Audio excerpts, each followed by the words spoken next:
வணக்கம். சமையல் சந்நிதி.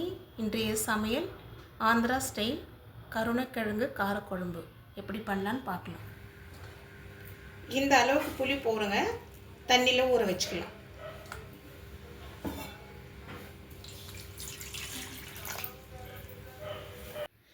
குக்கரில் 3 டேபிள் ஸ்பூன் எண்ணெயை சேர்த்துக்கலாம்.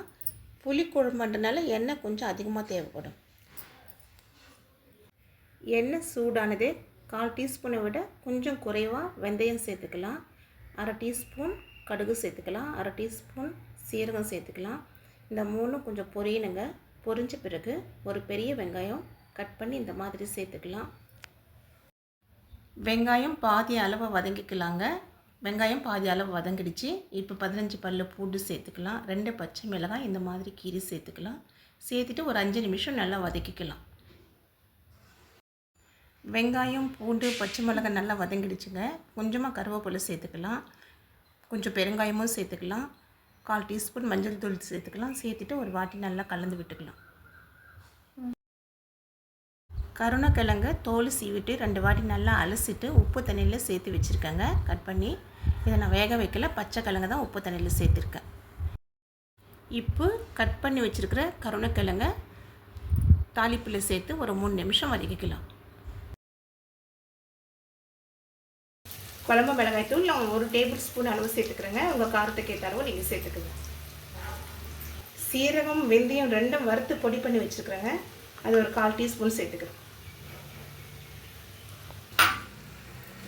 ஒரு வாட்டி கலந்து விட்டுக்கலாம்.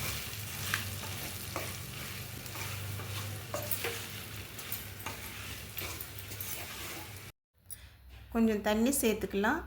மசாலா கருகாமல் இருக்கிறதுக்காக பச்சை வாசனை போகிற வரைக்கும் ஒரு 2 நிமிஷம் வேக வச்சுக்கலாம். இப்போ மசாலா பச்சை வாசனை போயிடுச்சு. ஊற வச்சுருக்கிற புளியை நல்லா கரைச்சிட்டு வடிகட்டி சேர்த்துக்கலாம். சேர்த்துட்டு தேவையான அளவு உப்பு சேர்த்து தேவையான அளவு தண்ணி சேர்த்துக்கலாம். கொஞ்சமாக சேர்த்துக்கலாம். சேர்த்துட்டு நல்லா கலந்து விட்டுட்டு இந்த அளவுக்கு இருந்தால் போடுங்க தண்ணி.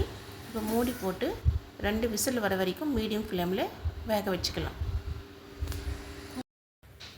இப்போ ஸ்டீம் எல்லாம் போயிடுச்சுங்க. ஸ்டீம் எல்லாம் நல்லா போன பிறகு தான் நம்ம குக்கர் ஓப்பன் பண்ணலாம்.